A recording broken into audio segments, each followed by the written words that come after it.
Tan pronto nosotros abrimos la Biblia en el capítulo 1 del Génesis, y no tienen que ir allí, nos topamos con dos declaraciones que Dios hace acerca de nosotros, los seres humanos. La primera es que nosotros fuimos creados a imagen y semejanza de Dios. Dice en Génesis capítulo 1, los versículos 26 al 27. Eso es lo que hace del hombre un ser distinto al resto de los seres vivos que pueblan este planeta. Tenemos intelecto, voluntad, emociones, conciencia moral, capacidad creativa y muchas otras cosas más por el hecho de haber sido creados a la imagen y semejanza de Dios. Lo segundo que este pasaje nos enseña es que Dios nos hizo responsables de su creación como seres creados a su imagen. Dice en el versículo 28 de Génesis 1 que Dios le ordenó al hombre recién creado que sea fecundo, que se multiplicara, que llenara la tierra y que ejerciera dominio sobre los peces del mar, las aves del cielo y sobre todo ser viviente que se mueve sobre la tierra. Y más adelante, en Génesis capítulo 2, versículo 15, dice que Dios tomó al hombre y lo puso en el huerto del Edén para que lo cultivara y lo cuidara. En otras palabras, Dios le dio al hombre la responsabilidad de desarrollar plenamente la potencialidad de la creación para la gloria de su nombre. El hombre debía cultivar y cuidar el jardín del Edén. Y más aún, mis hermanos, el hombre debía extender este jardín por medio de su trabajo hasta cubrir todo el planeta, haciendo un buen uso de los recursos que Dios le había dado. Si Adán y Eva no hubiera pecado, nosotros viviríamos en el huerto del Edén. Un huerto que iba a cubrir todo el planeta. Es por eso que Génesis capítulo 1 versículo 28 es un texto que ha sido conocido como el mandato cultural. El mandato cultural. Esa es una palabra que encierra la idea de cultivar y que incluye todo tipo de actividad humana que contribuya al desarrollo y al florecimiento de la sociedad. El mandato cultural incluye el arte, el desarrollo de la agricultura, la ciencia, la economía, la tecnología, la política, las estructuras sociales, la buena comida. De hecho, mis hermanos, piensen en esto. Estamos aquí en este lugar. Yo puedo pararme y hablar a través de un micrófono. Ustedes me escuchan. Hay personas que están viendo este culto a través de la internet. De hecho, este sermón se está grabando y va a ser subido a YouTube. Y muchas personas, yo espero, ¿verdad?, que se puedan beneficiar de la predicación de la palabra. ¿Saben qué es todo eso, hermanos? El mandato cultural. Hay personas que por el mandato cultural, aún personas que no conocen al Señor, han inventado todas estas cosas, incluyendo el aire acondicionado, para que nosotros podamos sentarnos hoy aquí cómodamente y adorar a nuestro Dios. Piensen en los misioneros que han salido a predicar la palabra de Dios a otros lugares. ¿En qué se van? En avión. Hay personas que se han inventado aparatos a través de los cuales los misioneros pueden llegar bien lejos rápidamente y llevar la palabra de Dios. ¿Qué es todo eso? El cumplimiento del mandato cultural. Así que pudiéramos resumir todo esto en una fórmula matemática y decir que la creación más el esfuerzo creativo del hombre es igual a cultura. La creación hecha por Dios más el esfuerzo creativo del hombre, tuyo y mío, es igual a cultura. Dios creó al hombre a su imagen y semejanza para darle el privilegio de regir la creación junto con él. Así que, mis hermanos, hay un trabajo que nosotros estamos llamados a hacer en este mundo como seres creados a imagen y semejanza de Dios, cada uno de acuerdo a los dones, talentos y oportunidades que el Señor le ha dado. Mientras estemos en el mundo, debemos beneficiar al mundo en el cumplimiento del mandato cultural. De manera que la gran comisión dada por Jesús en Mateo capítulo 28 de hacer discípulos a todas las naciones no es la única comisión que Dios nos ha dado. No es la única. Tanto el mandato cultural de Génesis 1:28 dado a todo hombre, como la gran comisión dada a la iglesia, son mandatos divinos. Y ambos deben ser tomados en serio. Por eso Pablo dice en Colosenses capítulo 3, versículos 23 y 24, todo lo que hagáis. ¿A quiénes escribió Pablo este texto? ¿A los pastores? ¿A los maestros de escuela dominical? ¿A los que sirven en la iglesia? No, a los siervos. A los siervos que hacían todo tipo de trabajo.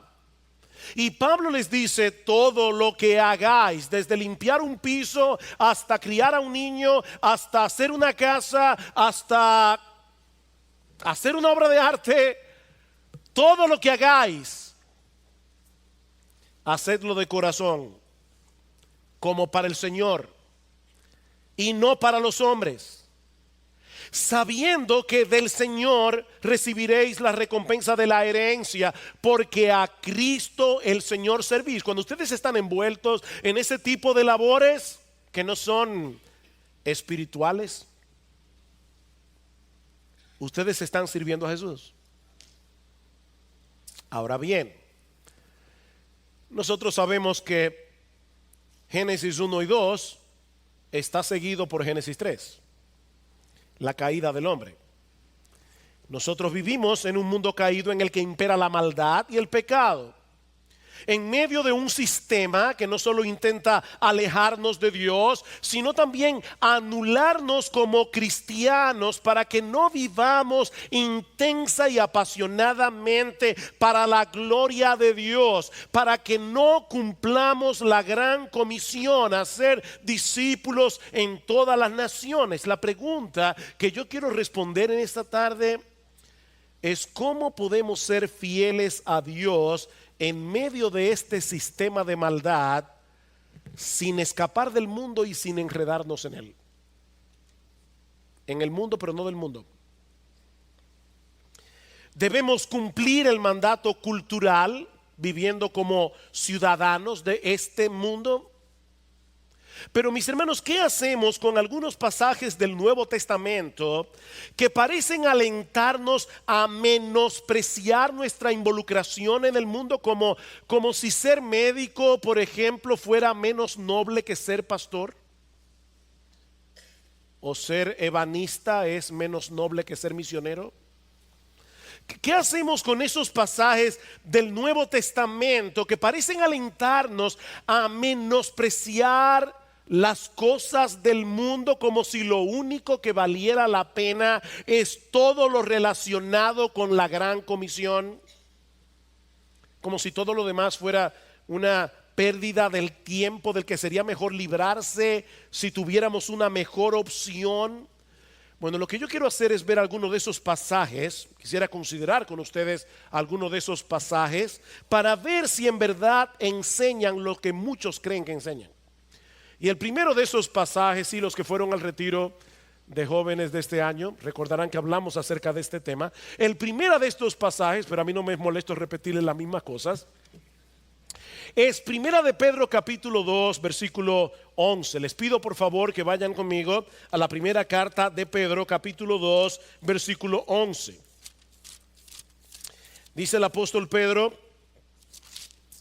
Amados, os ruego como a extranjeros y peregrinos que os abstengáis de las pasiones carnales que combaten contra el alma. Absténganse de esas pasiones. ¿Por qué? Porque somos extranjeros y peregrinos en este mundo. ¿Ya lo viste, pastor? Ahí dice claramente que nosotros somos extranjeros y peregrinos. Nosotros no pertenecemos a este mundo. Cuando yo era niño, había una serie de televisión titulada Mi Marciano Favorito, si algunos la recuerdan, protagonizada por Ray Walston como el marciano. Recientemente leí la historia de un hombre de negocios que tenía en su tarjeta de presentación, la imagen del actor de Mi Marciano Favorito. Y este texto de Primera de Pedro capítulo 2 versículo 11, con un mensaje que decía: solo soy un extraterrestre esperando irme a casa. Ahora, ¿es eso lo que Pedro nos está enseñando aquí, mis hermanos? Que nosotros somos extraterrestres esperando volar al cielo lo más rápido posible. Vean el texto otra vez. ¿De qué es que debemos abstenernos según Pedro? De las pasiones carnales que combaten contra el alma. Debemos mantener a raya esos deseos pecaminosos. No debemos satisfacer esos deseos. Mis hermanos, cuando nosotros cedemos a las tentaciones para aflojar esa tensión que sentimos mientras somos tentados, hay una tensión, ¿verdad? Cuando somos tentados, una tensión porque tenemos deseos de pecar. Y cuando nosotros cedemos a esa presión para que afloje la tensión, ¿saben qué es lo que estamos haciendo? Estamos tratando de apagar fuego con gasolina.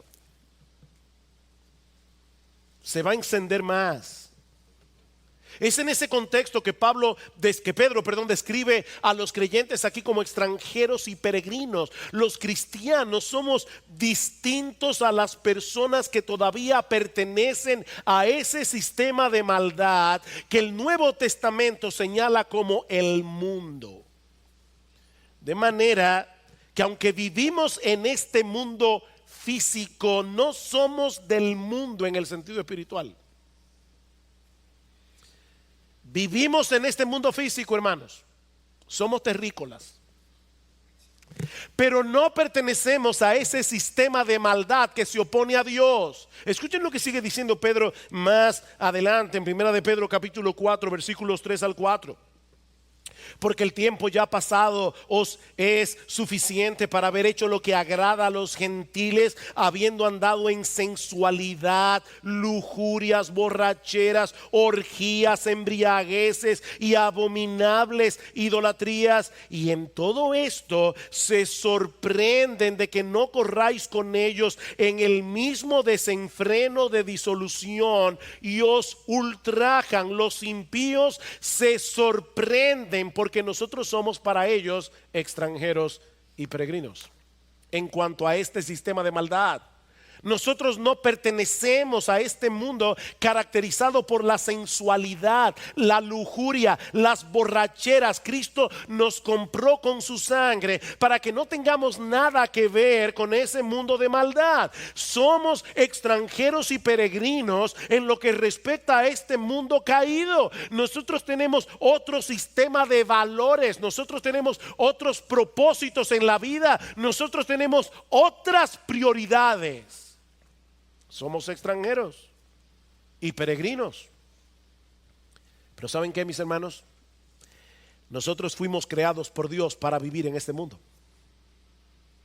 Y por lo tanto, no solo debemos ocuparnos en cosas que son de este mundo, sino que también podemos disfrutar legítimamente de las cosas disfrutables de este mundo. Pablo dice en 1 Timoteo capítulo 6 versículo 17: a los ricos de este siglo mándales que no sean altivos, que no pongan su confianza en las riquezas, las cuales son inciertas, sino en el Dios vivo, que nos da todas las cosas en abundancia, para que las pongamos en un museo y las contemplemos allí detrás de un cristal. No. ¿Para qué Dios nos da las cosas? Para que las disfrutemos. Dios nos da las cosas para que las disfrutemos. Mis hermanos, en ese sentido, repito, nosotros somos tan terrícolas como todos los demás. Necesitamos el oxígeno de este mundo, necesitamos la comida de este mundo, necesitamos la ropa de este mundo. Somos terrícolas, no extraterrestres.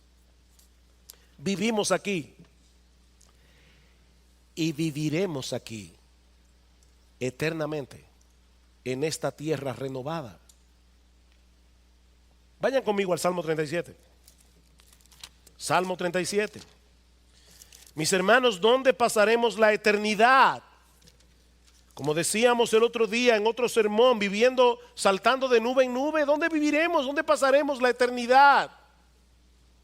Lean el Salmo 37, versículo 9, dice: porque los malhechores serán exterminados, mas los que esperan en el Señor poseerán la tierra. Versículo 11: mas los humildes poseerán la tierra y se deleitará en abundante prosperidad. Versículo 22: porque los que son bendecidos por el Señor poseerán la tierra, pero los maldecidos por él serán exterminados. Versículo 29: los justos poseerán la tierra y para siempre morarán en ella. Versículo 34: espera en el Señor, guarda su camino y él te exaltará para que poseas la tierra. ¿Te queda alguna duda? Vivimos aquí y aquí viviremos eternamente en la nueva tierra creada por el Señor. Y ahora yo te pregunto, mi amado hermano, ¿es evidente para las personas que te rodean mientras tú vives tu vida normal en este mundo que tú eres distinto? ¿La gente se da cuenta de eso? ¿Que tú eres distinto? Por las cosas que valoras, por las cosas que tomas en cuenta a la hora de tomar decisiones. La gente ve claramente que hay cosas que son importantes para ti. Hay personas que se van a mudar a cierto lugar y lo primero que averiguan es si hay una buena iglesia allí donde pueda congregarse con su familia, donde hay pastores fieles que puedan pastorear su alma. Eso es tener prioridades correctas. Las personas se dan cuenta de eso, que tú eres distinto por las cosas que evitas, que tú eres distinto por las cosas que dominan tu conversación, que tú eres distinto por la forma como te diviertes, por la forma como tú usas tu tiempo libre ahora que estamos de vacaciones. Yo no estoy de vacaciones, pero los jóvenes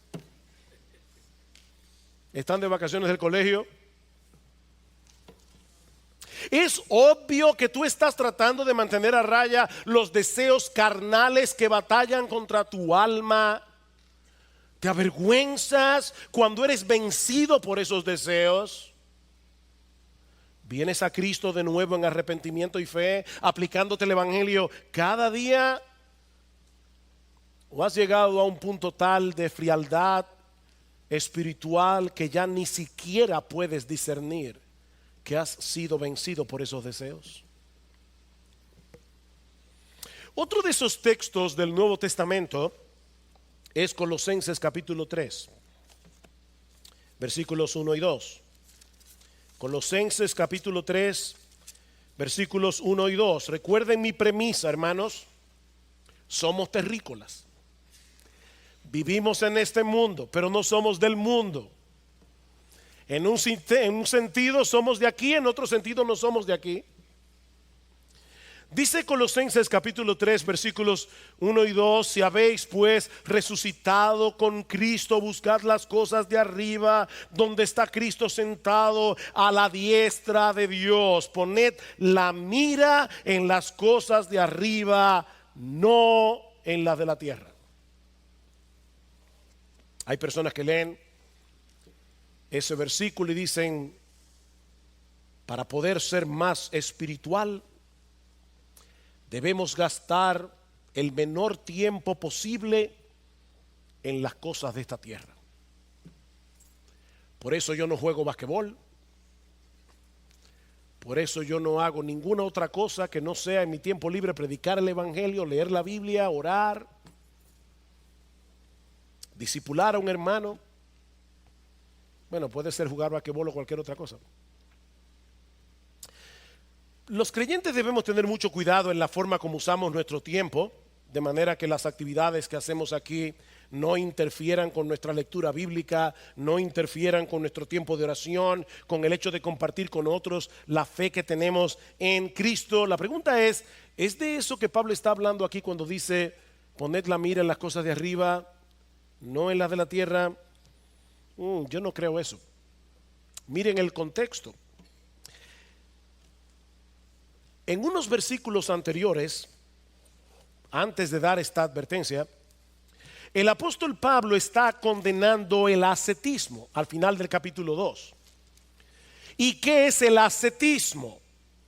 La doctrina que enseña que nosotros debemos privarnos de ciertos placeres y comodidades y llevar una vida rigurosa si queremos crecer espiritualmente. Esta palabra proviene del griego askesis, que significa ejercicio o entrenamiento. El ascetismo promueve una vida de privaciones para llegar a ser más piadosos. No sé quién fue que mencionó, creo que fue Sigfrido que mencionó la semana pasada ese refrán que dicen los norteamericanos, no pain, no gain. Si no hay sufrimiento, no hay ganancia, en este caso espiritual. La idea es que en la medida en que nosotros debilitamos el cuerpo, absteniéndonos de comidas, bebidas, descanso, en esa misma medida fortalecemos el alma y al mismo tiempo ganamos el favor de Dios. Pero mis hermanos, esa idea es totalmente contraria al evangelio. Escuchen lo que dice Pablo en Colosenses capítulo 2, versículo 20. Si habéis muerto con Cristo a los principios elementales del mundo, ¿por qué como si aún vivieran en el mundo os sometéis a preceptos tales como no manipules, no gustes, no toques? Todos los cuales se refieren a cosas destinadas a perecer con el uso, según los preceptos y enseñanzas de los hombres. Tales cosas tienen a la verdad la apariencia de sabiduría en una religión humana, en la humillación de sí mismos y en el trato severo del cuerpo, pero carecen de valor alguno contra los apetitos de la carne. Y es inmediatamente después de esas palabras que Pablo nos exhorta a buscar las cosas de arriba, no las de la tierra. Debemos procurar la santidad, pero el ascetismo, dice Pablo, no es el medio para tratar de alcanzar esa meta. ¿Qué son entonces esas cosas de la tierra en la que no debemos poner nuestros ojos? Padres, déjenme hacerles una pregunta. ¿Sus hijos son de la tierra? ¿Sí o no? ¿Sus hijos son cosas de esta tierra? Sí. Digo, a menos que ustedes tengan ángeles, pero son de esta tierra, sus hijos. Y ustedes tienen que ponerle ojos a sus hijos. Su trabajo es de esta tierra. El cuidado de su casa es de esta tierra. Entonces, ¿cuáles son esas cosas de la tierra en las que no deberíamos ocuparnos para poder ocuparnos de las cosas celestiales? El texto lo enseña claramente en el versículo 5 del capítulo 3. Por tanto, considerad los miembros de vuestro cuerpo terrenal. Aquí se usa exactamente la misma expresión griega del versículo 2.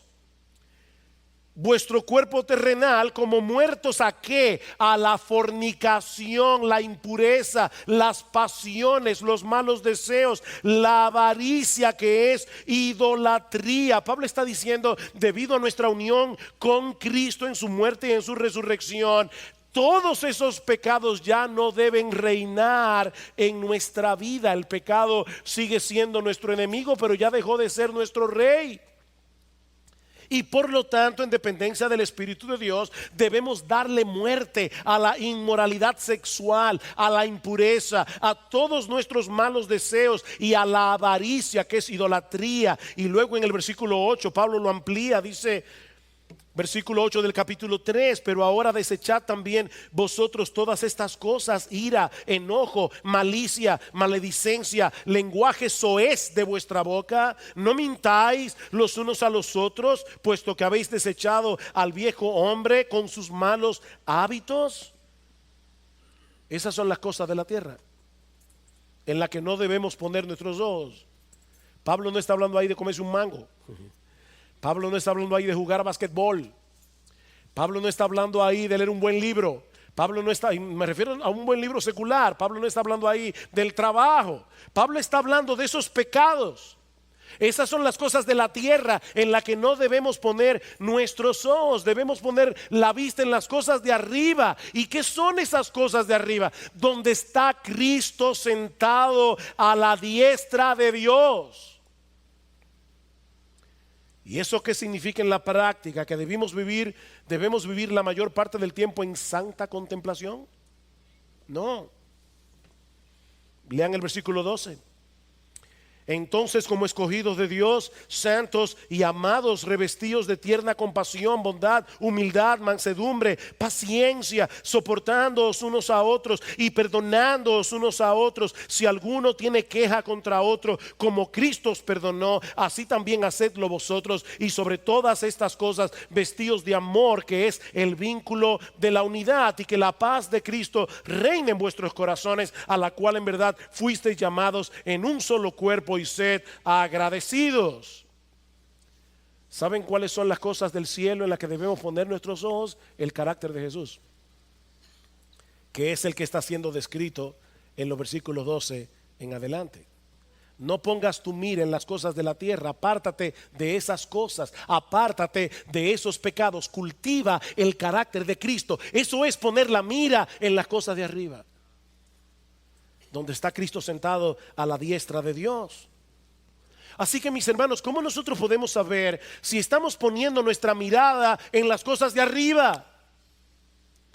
Si el carácter de Cristo es cada vez más evidente en nosotros, a través de un espíritu bondadoso, paciente, compasivo, perdonador, sobre todo en esos momentos cuando lo más natural sería reaccionar con amargura, con enojo, con ira, con malicia y todas las cosas que Pablo describe en el versículo 8. Y una vez más yo te pregunto, mi hermano, ¿tú valoras el carácter de Cristo como una joya de inmenso valor? Tanto que deseas de todo corazón que ese carácter sea cada vez más visible en ti.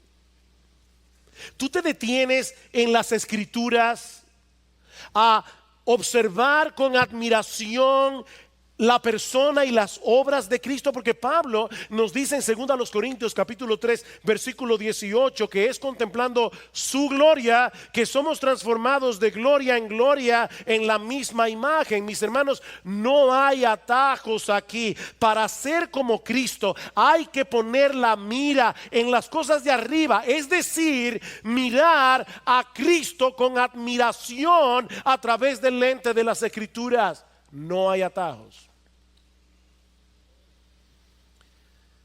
Mis hermanos, nosotros vivimos en una época donde hay muchas distracciones. Este aparatico es sumamente útil, pero este aparatico es un problema. Este aparatico es un problema porque es una fuente de mucha distracción. Mis hermanos, mirar a Cristo en la Biblia no es leerla 5 minutos mirando el que cada vez que te llega un WhatsApp, cada vez que te llega una notificación de Facebook de que alguien te le dio like a la foto que tú pusiste hace 3 horas. No, nadie puede mirar a Cristo en la Biblia mientras está teniendo ese tipo de distracción. Enfócate en las Escrituras, enfócate en Jesús. Mira las cosas de arriba, mira las cosas de arriba, donde está Cristo sentado a la diestra de Dios. Es de eso que Pablo está hablando en Colosenses. Apártate de la fornicación, apártate de la codicia, apártate de la ira, apártate del enojo, apártate de la mentira, porque son cosas de la tierra. Mira a Jesús con admiración a través del lente de la Biblia. No hay atajos aquí. Otro texto. Segunda a los Corintios capítulo 4, versículo 16. Este sí que es un texto muy mal interpretado. Dice Pablo: por tanto, no desfallecemos, antes bien, aunque nuestro hombre exterior va decayendo, sin embargo nuestro hombre interior se renueva de día en día, pues esta leve, pasajera aflicción nos produce un eterno peso de gloria que sobrepasa toda comparación, al no poner nuestra vista en las cosas que se ven, sino en las que no se ven. Porque las cosas que se ven son temporales, las que no se ven son eternas. Pastor, ahí está clarito. Si hay un pasaje que parece promover una vida súper espiritual, una vida extraterrestre, es este pasaje de 2 Corintios. Pablo nos dice claramente en el versículo 18 que no debemos fijar la vista en las cosas que se ven, sino en las que no se ven. Porque las cosas que se ven son temporales, las que no se ven son eternas. Ahora, si nosotros miramos con cuidado el contexto de este pasaje, vamos a ver que Pablo está hablando de otra cosa. Lean conmigo los versículos 8 al 10 de 2 Corintios 4. Pablo dice, hablando de sí mismo y de los que como él estaban predicando la palabra: afligidos en todo, pero no agobiados; perplejos, pero no desesperados; perseguidos, pero no abandonados; derribados, pero no destruidos; llevando siempre en el cuerpo por todas partes la muerte de Jesús, para que también la vida de Jesús se manifieste en nuestro cuerpo. Pablo había tenido que pagar un precio muy alto por su fidelidad a Cristo, pero a pesar de todo eso es que él dice en el versículo 16: no desfallecemos. No desfallecemos, porque esas son las consecuencias temporales de vivir en un mundo caído, y no pueden compararse siquiera con las bendiciones eternas que tenemos en Cristo. Con esta información en mente, lean otra vez los versículos 17 al 18. Pues esta aflicción leve y pasajera, que es lo que se ve, a lo que se ve es esta aflicción leve y pasajera que tenemos porque somos cristianos. Esta leve y pasajera aflicción nos produce un eterno peso de gloria que no se ve, pero que sobrepasa toda comparación al no poner nuestra vista en las cosas que se ven, es decir, en las dificultades que nos acarrea el hecho de ser cristianos y de ser fieles a Cristo en un mundo caído.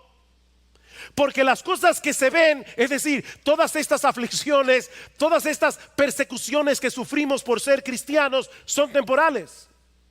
Pero las que no se ven, es decir, todas las bendiciones que nosotros tenemos por el hecho de estar en Cristo, esas cosas son eternas. ¿Se dan cuenta, mis hermanos, de qué está Pablo hablando aquí? Pablo no está hablando aquí de las cosas creadas por Dios como las cosas que se ven, las cuales se pueden ver, tocar, disfrutar. No, él está comparando lo que significa vivir en un mundo caído con las bendiciones que nosotros tenemos en Cristo. Vivimos en un mundo que aborrece a Dios y que por esa misma razón aborrece a los cristianos. Pero debemos seguir siendo fieles al Señor sin importar las consecuencias, sabiendo, como dice Pablo en Romanos 8:18, que las aflicciones del tiempo presente no son comparables con la gloria venidera que en nosotros ha de manifestarse. ¿Se dan cuenta, hermanos, qué son las cosas que se ven y las que no se ven? Déjenme otra vez hacer otra pregunta. ¿Tus hijos se ven? Son muy visibles.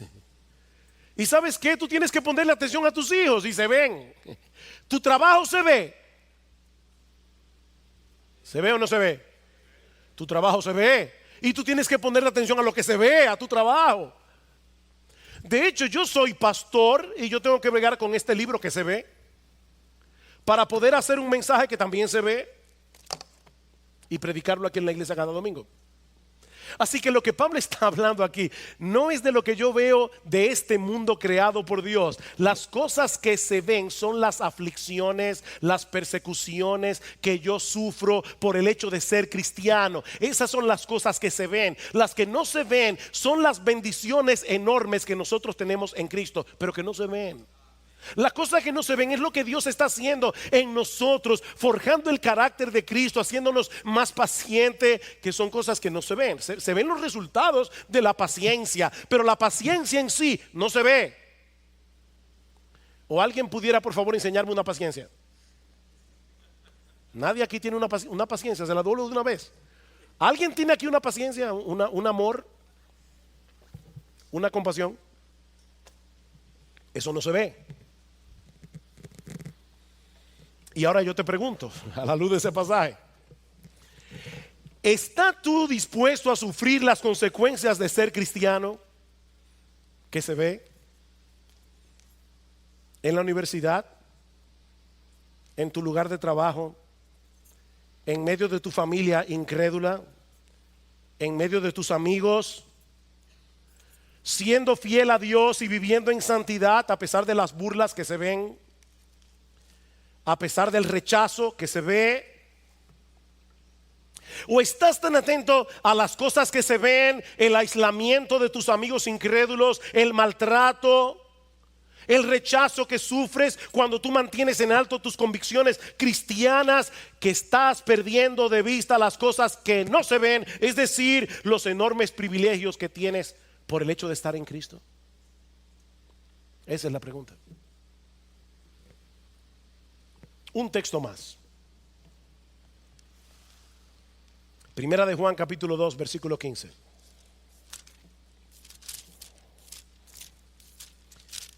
De paso, hermano, yo espero que hayan podido ver cuán importante es leer cada texto en su contexto.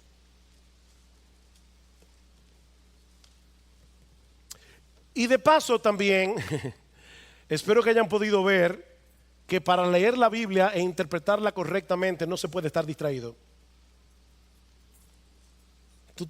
Leer la Biblia toma tiempo. Leer la Biblia bien toma tiempo. Esto no se hace en 2 minutos.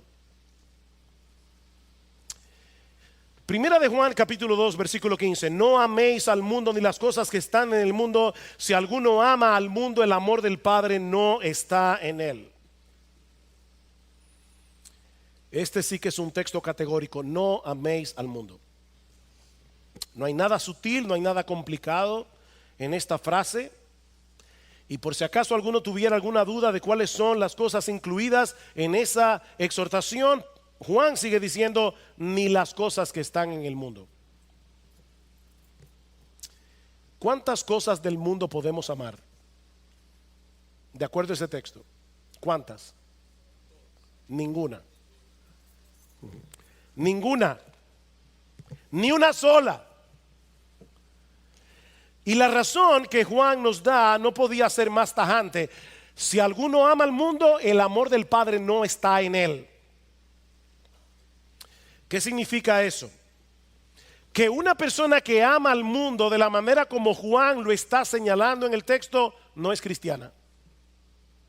Eso es lo que el texto dice. Si alguno ama al mundo de esa manera, el amor del Padre no está en él, es un inconverso. Ahora tenemos que preguntarnos una vez más, ¿qué significa eso? ¿Contradice este texto todo lo que hemos dicho hasta aquí acerca del hecho de que Dios quiere que nosotros hagamos cosas como personas que vivimos en este mundo? Antes de responder esa pregunta, es interesante notar que Juan es el escritor del Nuevo Testamento que usa con más frecuencia la palabra mundo. 78 veces en su evangelio, 24 veces en sus cartas. El problema es que Juan no siempre usa la palabra mundo con el mismo significado. Por ejemplo, ¿qué dice Juan 3:16? Que de tal manera amó Dios al mundo que dio a su Hijo unigénito para que todo aquel que en él cree no se pierda, mas tenga vida eterna. Mis hermanos, si hay algún sentido en el que Dios ama al mundo, nosotros debemos amar al mundo en el mismo sentido en que Dios lo ama, ¿o no es así? Así que aquí tenemos, no améis al mundo, pero Dios amó al mundo, y nosotros debemos amar al mundo como Dios lo amó. Es obvio que la palabra mundo en Juan 3:16 tiene un significado, y en Primera de Juan 2:15 tiene que tener otro significado, ¿no es así? Otro texto que resulta muy iluminador es lo que Jesús le pide al Padre en Juan 17, cuando está orando por sus discípulos antes de su muerte en la cruz y su ascensión a los cielos. Dice en el versículo 15: yo no te ruego que los saques del mundo, sino que los guardes del mal. Jesús le pide al Padre que nos guarde del sistema mundano que impera en este mundo y que es contrario a los planes, los valores, la voluntad de Dios. Pero seguimos viviendo en este mundo. No lo saques del mundo. Y hay un montón de cosas que debemos hacer en el cumplimiento del mandato cultural y de la gran comisión, ¿no es así? ¿Y dónde las vamos a hacer? Aquí en el mundo. Con esto en mente, volvamos otra vez a Primera de Juan capítulo 2 versículo 15. ¿Qué son esas cosas del mundo que no debemos amar? Juan es bien claro, y voy a leer el texto en la Reina Valera del 60. Porque todo lo que hay en el mundo, Juan, ¿qué es eso? Los deseos de la carne, los deseos de los ojos y la vanagloria de la vida. Eso no proviene del Padre, sino del mundo que no debemos amar. Y el mundo pasa y sus deseos, pero el que hace la voluntad de Dios permanece para siempre. ¿Se dieron cuenta, hermanos? En sentido general, Juan describe la mundanalidad en este texto como aquello que no proviene del Padre y que es contrario a su voluntad. Ahora yo le voy a hacer una pregunta. ¿Quién creó este mundo? Dios. Qué tímidos están ustedes hoy. ¿Quién creó? Vamos a hacer como maestro de escuela dominical para niños. Niños, ¿quién creó este mundo? Dios creó el mundo. Y cuando Dios creó el mundo, ¿cómo lo declaró? Bueno en gran manera.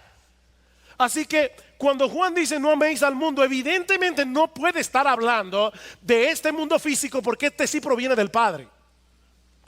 Y Dios el Padre lo declaró bueno en gran manera.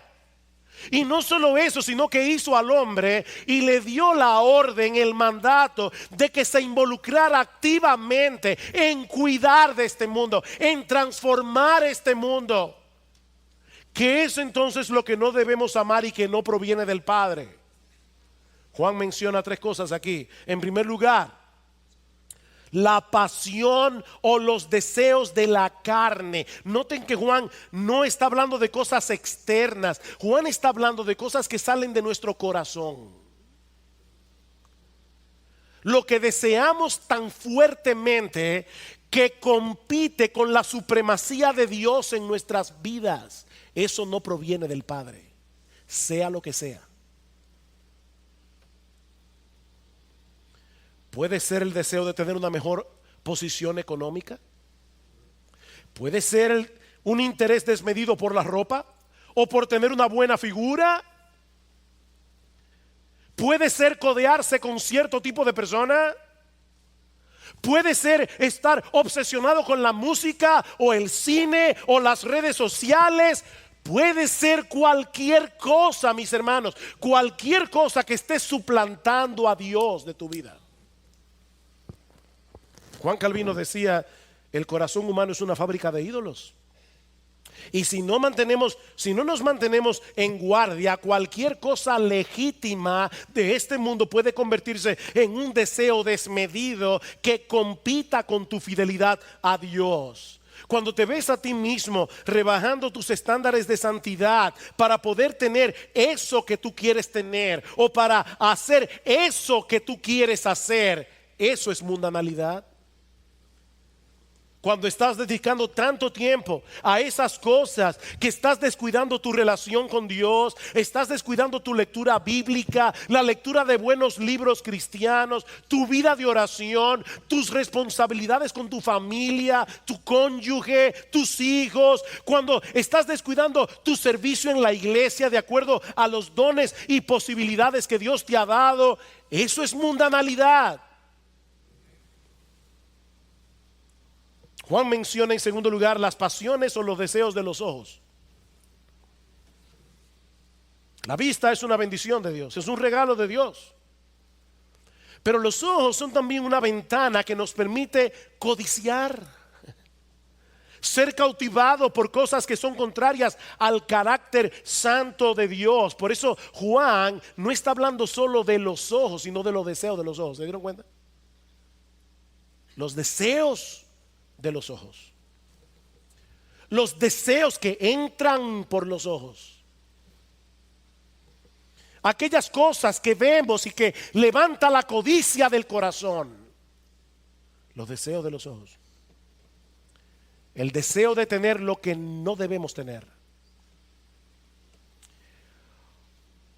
o el deseo de tener lo que Dios en su voluntad definitivamente no ha querido que tengamos. Y puede ser legítimo, pero Dios no ha querido que lo tengamos. Los deseos de los ojos. Y finalmente Juan menciona la arrogancia o la vanagloria de la vida. La arrogancia o la vanagloria de la vida. Enorgullecerte de tus logros, de tus talentos, de tus habilidades, incluso de tu crecimiento espiritual. Como si ninguna de esas cosas fueran un reflejo de la obra de la gracia de Dios en ti. ¿Qué tú tienes que tú no hayas recibido? Y si lo recibiste, ¿por qué te glorías como si no lo hubieras recibido? Primera de Corintios capítulo 4 versículo 7. Eso es mundanalidad. Cuando haces las cosas para llamar la atención sobre ti, eso es mundanalidad. Cuando quieres que la gente te note, no quieres pasar desapercibido, eso es mundanalidad.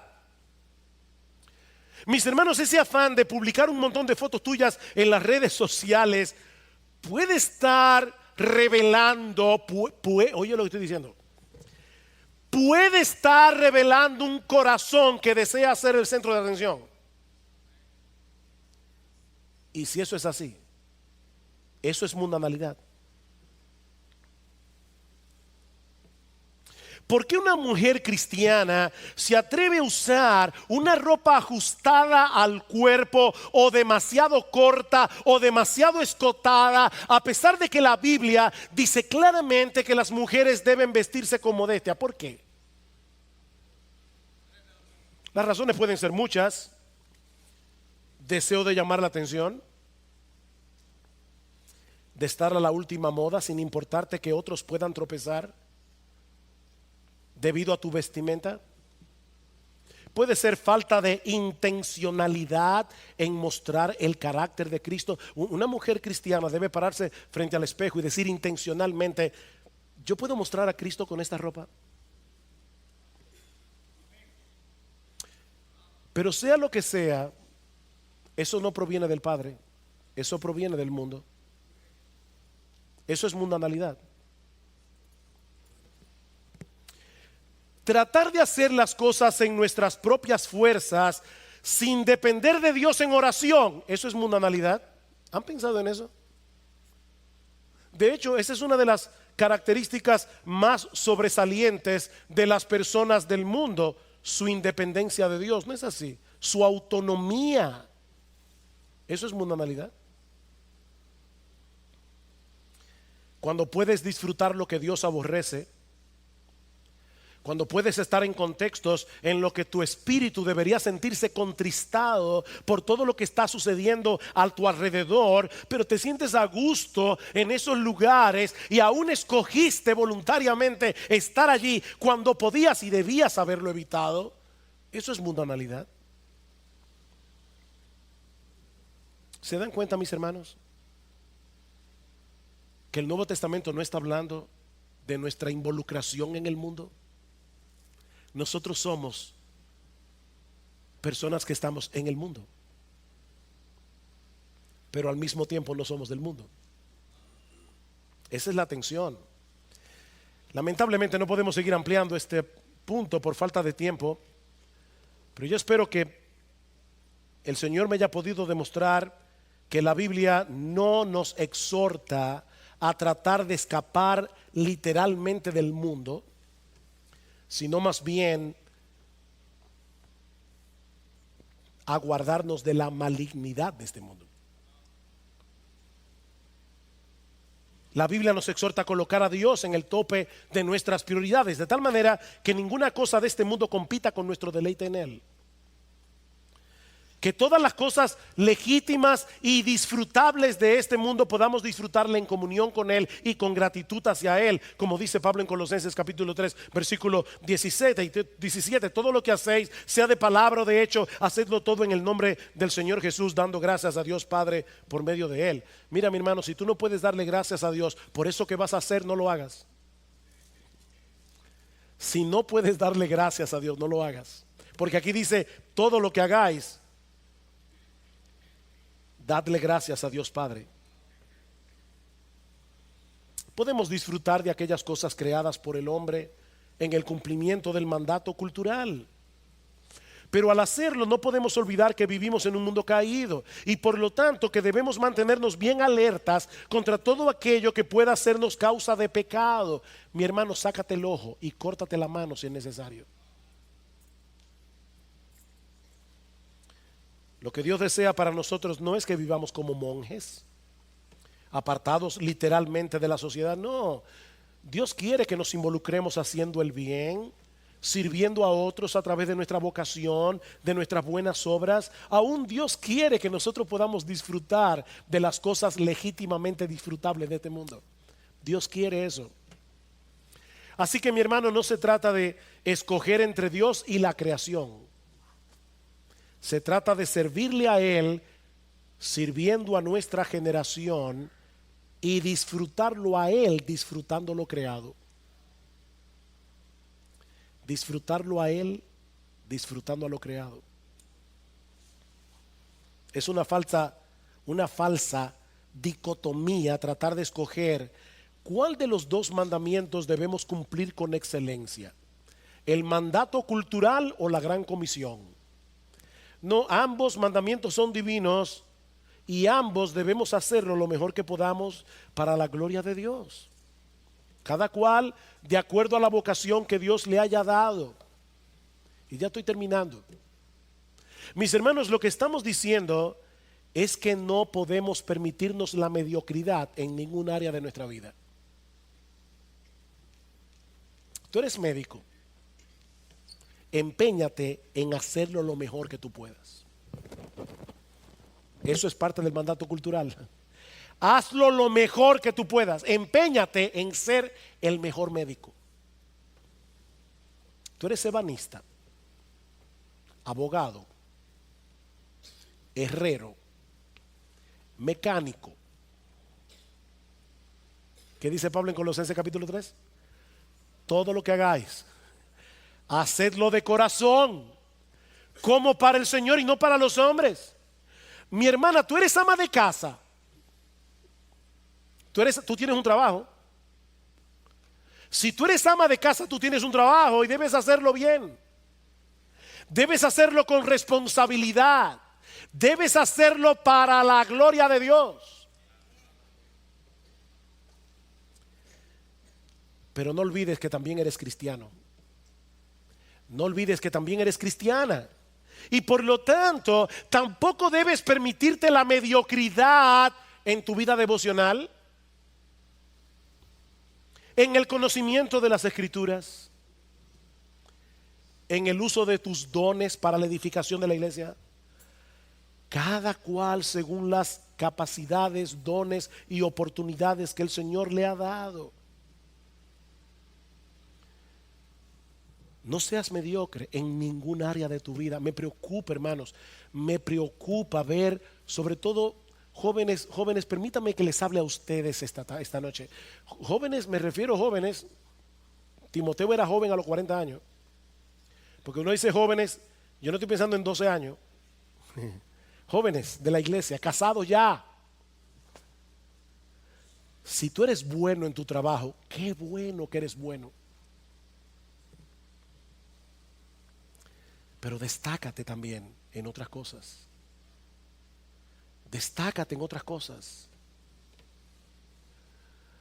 Los pastores hemos estado hablando mucho en estos días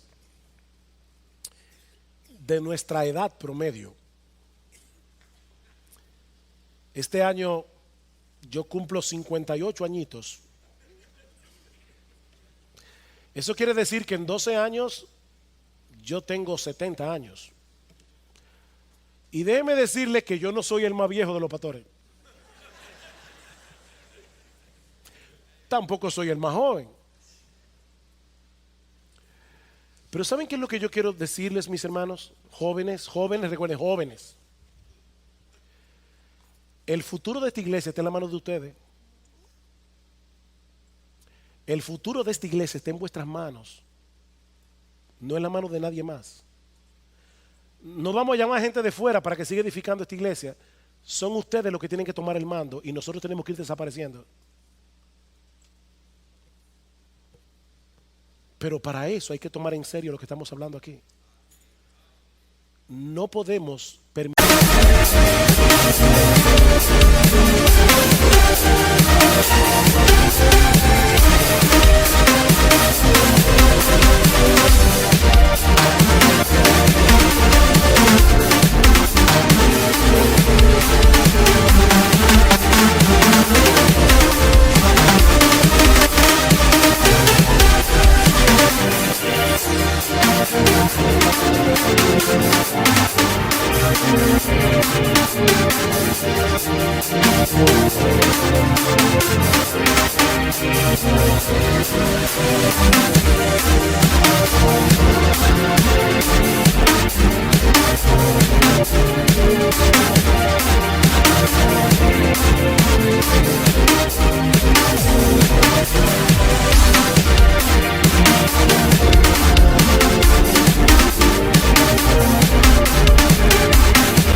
La mediocridad en nada.